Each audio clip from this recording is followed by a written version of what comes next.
Organiser la vie sociale et communautaire dans les EMS demande des compétences spécifiques. Pour accompagner les institutions dans les choix stratégiques, en s'appuyant sur les bonnes pratiques et en développant les bases théoriques, le document Concept d'accompagnement social en EMS, mais aussi le cahier des charges du responsable de l'animation sont des outils développés par l'AVALEMS et mis à disposition du public sur le site de l'association. Je m'appelle Jérémy Lugari, je suis le directeur de la Fondation Castel Notre-Dame à Martigny. Je préside également la commission d'animation socioculturelle mise en place par l'AVALEMS en collaboration avec les personnes issues du terrain. On a eu l'idée de mettre en place un concept, un guide, une référence à l'ensemble des établissements pour qu'ils puissent eux-mêmes mettre en place leur propre concept, valider, invalider, transformer leur réalité sur une base existante, légitimée aussi, et puis issue des expériences cantonales valaisannes, mais aussi des autres cantons et de la réalité au niveau suisse. Alors, Chantal Fourreret, je suis animatrice socioculturelle.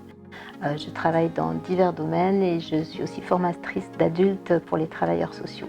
La première idée phare, c'est que l'accompagnement, c'est un accompagnement global qui se fait en se centrant sur le résident et sa famille, et donc qui s'adapte aux résidents. Donc on travaille avec les résidents, avec leurs besoins, avec les besoins des familles. Il y a finalement une certaine forme de pouvoir décisionnel également dans la gestion du quotidien des résidents. La logique qu'on suit généralement dans les soins, c'est de s'adapter à chaque situation de santé. C'est important également dans un projet social de pouvoir s'adapter à chaque individu à travers ce qu'il est, sa culture, ses habitudes de vie, ce qu'il aime faire, ce qu'il n'aime pas faire, qu'est-ce qui lui donne du plaisir ou qu'est-ce qui ne lui en donne pas. Dès lors, c'est aux professionnels et c'est à l'institution à mettre en œuvre les ressources, de mettre en œuvre les compétences pour faire en sorte que le projet social soit un projet individuel et pas uniquement une idée formulée par des professionnels qui auraient une autorité par rapport au projet individuel. Le deuxième point, c'est que le concept il a été conçu sur 5 pôles qui permettent vraiment de gérer ou de mettre en place dans l'organisation du concept. Donc dans ces 5 pôles, il y a l'organisation, il y a le niveau plus ambiance, il y a le niveau plus connaissance, il y a le niveau plus mission et sens, spirituel disons, et il y a le niveau aussi très terre-à-terre matériel.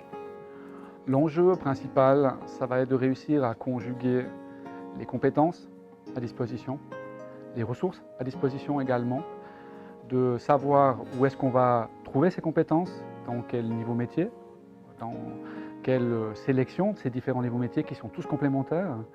Ça va être aussi dans la disponibilité des ressources, sachant que de la même manière qu'on supplée les gestes du quotidien au niveau de l'accompagnement en soins, on pourrait suppléer au quotidien ces gestes ou ces appartenances sociales.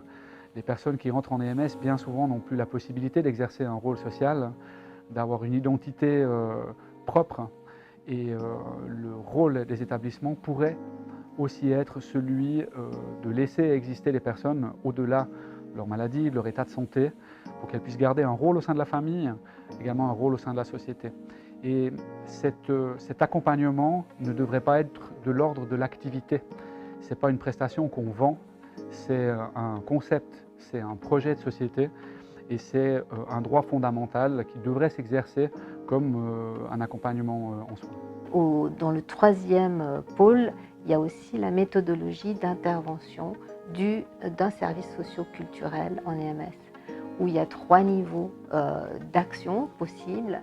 L'animation personnalisée sur le résident, donc l'animation individualisée, l'animation socio-culturelle qui travaille sur l'ensemble des 3 secteurs de travail de l'EMS, mais aussi sur l'institution elle-même, et puis une animation plus communautaire qui va faire l'interface entre l'extérieur et l'intérieur. L'animation socioculturelle, l'animation sociale dans les EMS se porte bien. Il y a des projets qui sont réjouissants, les établissements ont des belles idées, les équipes se mobilisent.